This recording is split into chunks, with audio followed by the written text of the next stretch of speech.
नमस्ते बच्चों, ये हमारा उपभोक्ता संरक्षण वाले चैप्टर का आखिरी टॉपिक है। इसमें उपभोक्ता संरक्षण के लिए जो सरकार ने समय समय पर अलग अलग कानून बनाए हैं उनके बारे में चर्चा की गई है। बहुत सारे अधिनियम इसमें 10 कानून दे रखे हैं, लेकिन हमें केवल उसमें कितना याद करना है कि उसमें वो क्या क्या उनके नाम है और वो किस काम आता है।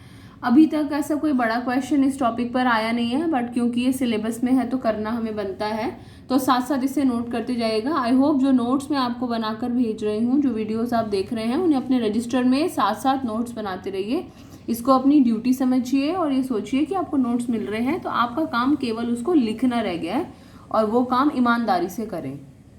सबसे पहला है उपभोक्ता संरक्षण अधिनियम 1986 और अब नया उपभोक्ता संरक्षण अधिनियम आया है जिसका नाम है 2019। इसके बारे में हम पहले ही पढ़ चुके हैं। उपभोक्ताओं को संरक्षण प्रदान करने के लिए केवल एक उपभोक्ता इसमें अप्लाई कर सकता है और उपभोक्ताओं के अधिकार दे रखे हैं, उपभोक्ताओं के दायित्व दे रखे हैं, कौन शिकायत कर सकता है और कितने हानि के दावे की राशि है। तो आप जिला मंच पे जाएंगे, राज्य आयोग में जाएंगे या राष्ट्रीय आयोग में जाएंगे, वो सारी डिटेल्स हम पढ़ चुके हैं। यही सब कुछ इसमें है, तो यहाँ पर अलग से हमने नहीं लिखा है। दूसरा है हमारा प्रसंविदा अधिनियम 1872 या contract act, Indian contract act के नाम से भी जाना जाता है। ये प्रसंविदा अधिनियम कॉन्ट्रैक्ट एक्ट, यानी कि अगर दो लोगों के बीच में कोई कॉन्ट्रैक्ट हुआ है और उस कॉन्ट्रैक्ट के अधीन जो शर्तें हैं उन शर्तों के अनुसार काम नहीं हो रहा है तो दोनों में से कोई भी पार्टी उस कॉन्ट्रैक्ट को तोड़ सकती है। यानी कि प्रसंविदा अधिनियम या कॉन्ट्रैक्ट एक्ट क्या कहता है कि यदि कॉन्ट्रैक्ट शर्तों के हिसाब से पूरा नहीं हो रहा है तो प्रसंविदा अधिनियम 1872 के अंतर्गत एक पार्टी दूसरी पार्टी के ऊपर या एक पक्ष दूसरे पक्ष के ऊपर केस कर सकती है। ये इसमें समझने की बात है। तो 2 अधिनियम हमने पढ़े, बस इसमें इतना ही हमको समझना है, ज़्यादा डिटेल में नहीं जाना है। तीसरा है हमारा वस्तु विक्रय अधिनियम 1930 वस्तु विक्रय अधिनियम को इंग्लिश में बोलते हैं sales of goods act. Sale of goods act, जब वस्तु को बेचा गया, जो वस्तु को सेल करते समय, बेचते समय जो उसके ऊपर नियम शर्तें लिखी हुई हैं, अगर उसके हिसाब से वो वस्तु नहीं है, फॉर एग्जाम्पल इस वस्तु पर लिखा हुआ है कि वो 200 ग्राम है और उसमें वो क्वांटिटी 200 ग्राम नहीं निकलती है, तो वस्तु विक्रय अधिनियम के अंतर्गत जो उस वस्तु के ऊपर लिखा गया है उस शर्तों के हिसाब से वो वस्तु नहीं है, तो ऐसे में सेलर यदि चाहे बायर यदि चाहे, क्रेता यदि चाहे तो केस कर सकता है। तो हमने यहाँ पर क्या लिखा है, यदि वस्तु घोषित शर्तों के हिसाब से नहीं है तो वस्तु विक्रय अधिनियम के अंतर्गत शिकायत की जा सकती है। इसमें क्या है, उपभोक्ता संरक्षण अधिनियम में तो केवल उपभोक्ता केस कर सकता है, लेकिन प्रसंविदा अधिनियम में कोई कंपनी भी, कोई अलग तरह का कोई भी केस कर सकता है। ऐसे ही वस्तु विक्रय अधिनियम में भी किसी व्यक्ति का होना जरूरी नहीं है, कोई भी केस कर सकता है। यहाँ पर कंपनियां भी केस कर सकती हैं, लेकिन उपभोक्ता संरक्षण अधिनियम में केवल और केवल एक उपभोक्ता, एक कंज्यूमर जो है वो केस कर सकता है, आपके और हमारे जैसा व्यक्ति जिसने अपने अंतिम उपभोग के लिए वस्तुओं को खरीदा है। चौथा है हमारा कानून आवश्यक वस्तु अधिनियम, एसेंशियल कमोडिटीज एक्ट। देखिए, आवश्यक वस्तुएं क्या होती हैं, सरकार आवश्यक वस्तुओं की परिभाषा निर्धारित करती है और ये समय समय पर बदलती रहती है कि कौन सी वस्तुएं आवश्यक वस्तुओं की श्रेणी में आती हैं। अब इसमें आवश्यक वस्तु अधिनियम में क्या डिसाइड किया जाता है, आवश्यक वस्तुओं के उत्पादन, सप्लाई, बिक्री और मूल्य को नियंत्रित किया जाता है। तो आवश्यक वस्तु अधिनियम की मदद से उसके उत्पादन, सप्लाई, बिक्री और मूल्य को नियंत्रित किया जाता है। अब आवश्यक वस्तु अधिनियम में, आवश्यक वस्तु अधिनियम के अंतर्गत आवश्यक वस्तुएं क्या होती हैं, जिसको मैंने आपको बोला कि समय समय पर इसकी परिभाषा बदलती भी रह सकती है।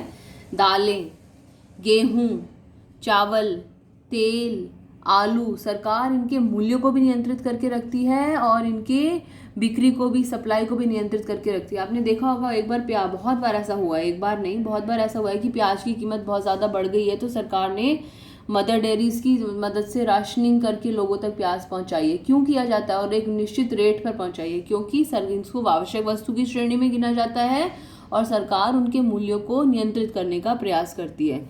यही नहीं, दवाइयाँ, उर्वरक, और आपको पता है 13 मार्च 2020 को अभी रिसेंटली फेस मास्क और हैंड सैनिटाइजर्स को, इनको भी आवश्यक वस्तु की श्रेणी में डाला गया है, क्योंकि आपको पता है हैंड सैनिटाइजर्स इतने महंगे हो गए थे, फेस मास्क के भी कुछ प्राइजेस कंपनीज चार्ज कर रही थी, तो सरकार ने इनके मूल्यों को नियंत्रित किया और एक निश्चित कीमत रखी गई कि इस 25 रुपये का इतने मिलीलीटर, उससे ज़्यादा की कीमत पे कंपनीज को हैंड सैनिटाइजर्स बेचने की अनुमति ही नहीं थी। तो ऐसा करके उपभोक्ताओं को, ग्राहकों को फ़ायदा पहुंचाती है सरकार।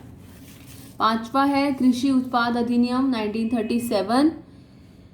नाम से पता चल रहा है, कृषि उत्पाद मतलब कृषि से संबंधित उत्पाद के लिए उनका श्रेणीकरण किया जाता है, उनका कैटेगराइजेशन किया जाता है, उनका चिन्ह लगाया जाता है, उनकी पैकिंग, इसके लिए क्या मानक होंगे, क्या दिशा निर्देश होंगे, ये सब निर्धारित किया जाता है। आपने एगमार्क का साइन ज़रूर देखा होगा खाद्य पदार्थों पर, अभी भी देखिएगा। अगर आपके यहाँ पर कोई जो बहुत बड़े बड़े बोरे आते हैं चावल के, आटे के, बेसन के, दालों के, अब इनके ऊपर देखेंगे कि इनके ऊपर एगमार्क का चिन्ह लगा हुआ होता है। एगमार्क 2 शब्दों को मिलाकर बना है, एग और मार्क। एग से मतलब एग्रीकल्चरल और मार्क से मतलब मार्केटिंग, कृषि विपणन। तो कृषि उत्पाद अधिनियम का किन किन चीज़ों का काम करता है? कृषि उत्पादों के श्रेणीकरण करता है, कृषि उत्पादों का चिन्हांकन करता है और उनके लिए पैकिंग का काम करता है। हमारा 6ठा अधिनियम है खाद्य मिलावट अवरोध अधिनियम। नाम से ही पता चल रहा है, खाद्य मिलावट अवरोध, यानी कि ये 2 काम करता है।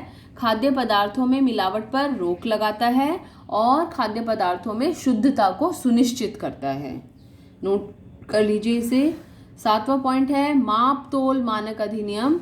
ये अधिनियम कम तोलने और कम मापने के विरुद्ध संरक्षण प्रदान करता है, यानी कि ना तो कम तोले दुकानदार, ना ही कम नापे। जैसे दूध, तेल, इस तरह की चीज़ों को अगर कम नाप रहे हैं और जैसे सब्जियां हैं इनको कम तोल रहे हैं, दालों को कम तोल रहे हैं, तो इसके विरुद्ध संरक्षण प्रदान करता है, प्रोटेक्शन प्रदान करता है। अगर ऐसा कुछ आपके साथ होता है तो आप माप तोल मानक अधिनियम के अंतर्गत भी दुकानदार के ऊपर केस कर सकते हैं। इन सब चीज़ों को आप वीडियो को पॉज कर करके लिखते जाइएगा। 8वां पॉइंट है हमारा ट्रेडमार्क अधिनियम। ट्रेडमार्क अधिनियम क्या करता है? ट्रेडमार्क किसी चीज़ के ऊपर जो निशान होता है, चिन्ह होता है, तो यह अधिनियम उत्पादों पर धोखाधड़ी वाले चिन्हों के उपयोग पर रोक लगाता है। आप देख रहे होंगे मैंने यहाँ पर कुछ साइन बनाए हैं, क्या आप इसको पढ़ पा रहे हैं, पहचान पा रहे हैं किस चीज़ का चिन्ह है? और मैंने क्या लिखा है? ये है एडिडास का और हमने लिखा है एडिबास। ये प्यूमा का है और हमने लिखा है पुम्मा। तो आप समझ रहे हैं, ये नकली चिन्ह है, नकली वो है जिससे कि असली प्रोडक्ट की जगह बेचा जा रहा है और गुमराह करने की कोशिश की जा रही है। तो अगर नकली या धोखाधड़ी वाले चिन्हों का उपयोग करके ग्राहक को लूटने की कोशिश की जा रही है तो ट्रेडमार्क अधिनियम के अंतर्गत उस कंपनी के ऊपर केस किया जा सकता है। 9वां है प्रतियोगिता अधिनियम। देखिए, इस अधिनियम को पढ़ने से पहले हमें यह समझना बहुत ज़रूरी है कि ग्राहकों के लिए, उपभोक्ताओं के लिए बाजार में प्रतियोगिता का होना बहुत ज़रूरी है, क्योंकि कंपटीशन का सबसे ज़्यादा फायदा जो होता है वो कंज्यूमर को होता है, उपभोक्ता को होता है। क्या मतलब है इस बात का, इसको हम अभी नेक्स्ट वीडियो में डिस्कस करते हैं।